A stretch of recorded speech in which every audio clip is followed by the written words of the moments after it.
The reason I cheated is because I couldn't let go of this person until I had someone new. I hear that so many fucking times from clients who have cheated on someone. I couldn't let go of this person until I found somebody new. I was just keeping this person in my back pocket until I found somebody I could move on to. And I flat out tell them, you do realize that that's a clear indicator of your insecurities, right? You're terrified of being alone. You need a sense of security. So you took advantage of one person, hurt them in a profound way, breached the trust of the relationship. A, because you couldn't be alone. B, because you needed someone to be with you and hold your hand while you moved on from them.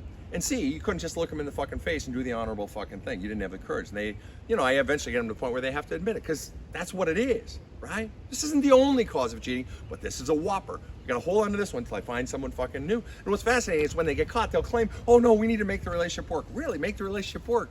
And oh, I love you so much. Really?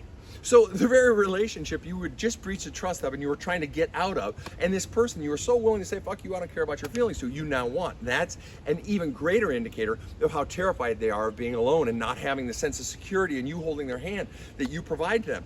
And very often, one of the single most biggest questions I get from people is, Sven, my partner cheated on me, should I take him back? And my response is always, no fucking way. I mean, do what you want, but you'd have to be fucking nuts to do it, or at least nuts to do it soon. You wanna know why? Because until there is a visible change in their behavior, until there is visible cause to trust them, you don't have anything except their fucking promises. And the truth is that insecurity, that fear of being alone, that longing for security requires going back into childhood shit, because that's always where it comes from. And you got to go into it and identify it first, and then you have to exhibit new behaviors growing out of that new belief system. And that's going to take a year, 2 years, and you're going to be distrusting them anyway, so you might as well keep them at arm's length, force them to be alone and face their shit and watch how they respond. But you don't want to do it, do you? You don't want to do it, because very often the fears that afflict the cheater are the same ones afflicting the cheatee. And I'm not trying to excuse anybody's behavior. I'm just trying to help you identify what's going on inside of you. You're just as terrified of being alone, aren't you?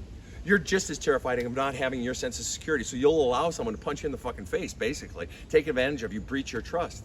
And I'm saying, don't go back into that fucking relationship until you have a visible cause to trust, because they've given you ample visible cause to distrust. So now there has to be a counterweight to that over time, right?